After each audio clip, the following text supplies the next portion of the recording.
Salam ma famille, c'est Chronique, j'espère que vous allez bien. Alors vous savez, il y a quelques temps, quand on parlait d'un éventuel retour de Ziyech en équipe nationale, à l'époque on était dans la pure fiction.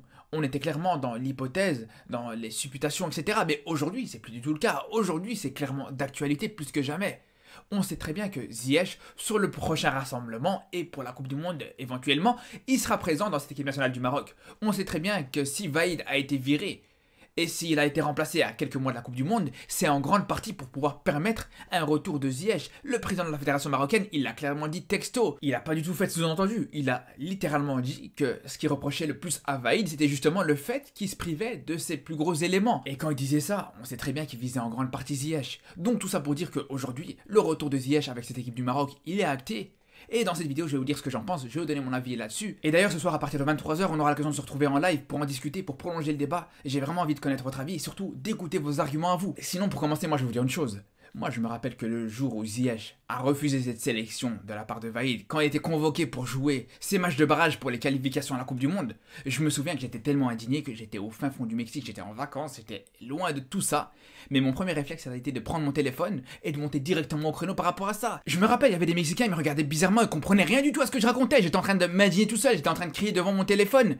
J'étais complètement consterné par cette situation et encore aujourd'hui quand j'y pense, je deviens fou, la vérité. Cette situation, elle était complètement inacceptable. Cette décision et ce choix de Ziyech, on lui pardonnera absolument jamais qu'il soit repris et qu'il rejoue en équipe nationale, même s'il fait des choses positives quand il représentera le maillot de cette équipe. Malgré tout, moi personnellement, j'oublierai jamais. Je pourrais jamais oublier. Alors aujourd'hui, bien sûr que je suis obligé de passer au-dessus de ça. Il va reporter de nouveau ce maillot de la sélection marocaine. Il va représenter ce pays à la Coupe du Monde. Donc bien sûr qu'on va le soutenir, bien sûr qu'on va le supporter. C'est pas possible autrement, c'est clair.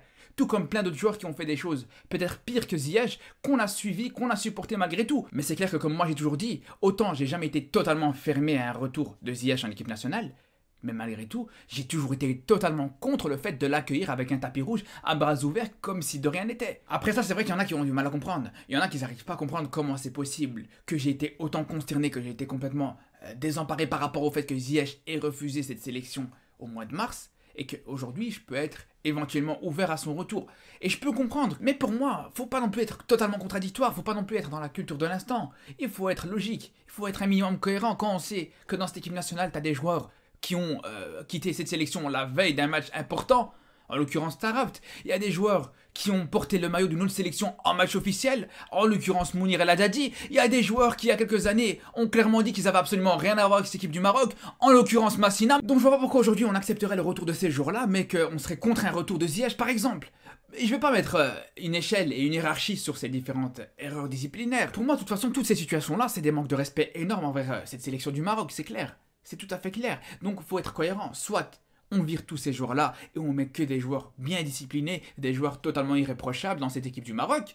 Ou alors, on fait comme on l'a fait depuis toujours, on ferme les yeux et je vois pas pourquoi Ziyech échapperait à cette règle. Et je vous le dis honnêtement, moi si demain par exemple Regragui venait en conférence de presse pour te dire que tous les joueurs qui ont des tâches dans leur CV avec cette équipe du Maroc, ils seront plus jamais convoqués, franchement, c'est tout à son honneur, je le respecterai totalement, et s'il met tous les joueurs sur le même pied d'égalité, ce serait d'autant plus respectable de sa part.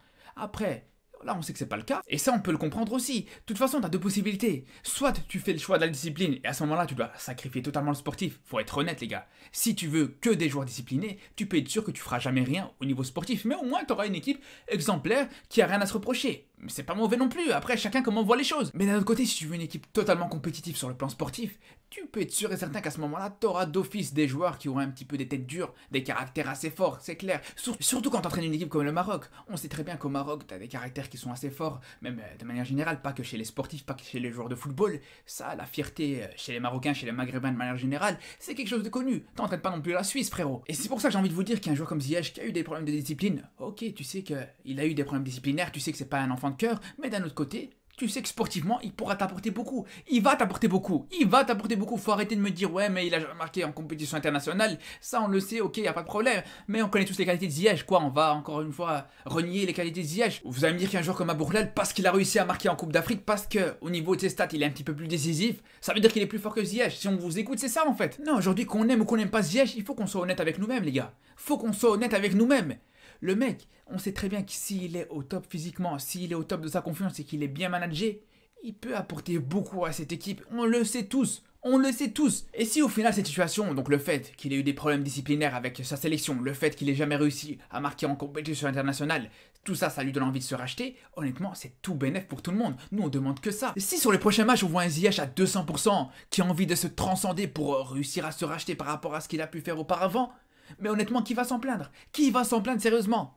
Par contre, au contraire, j'ai envie de vous dire, si, dans l'autre cas, si on a affaire à un Ziyech qui marche sur le terrain, qui a des sauts d'humeur toutes les 5 minutes, mais là c'est sûr qu'on va l'attendre au tournant, on va pas le rater, je peux vous dire que moi le premier. Et j'espère surtout que le sélectionneur à ce moment-là, il prendra les dispositions qu'il faudra. En tout cas, c'est sûr qu'on va suivre ça de très près, je peux vous le dire. De toute façon, on se retrouve ce soir, comme je vous l'ai dit, à partir de 23 h en live sur Twitch pour continuer à en débattre. Donc je vous dis à ce soir et surtout d'ici là, prenez soin de vous.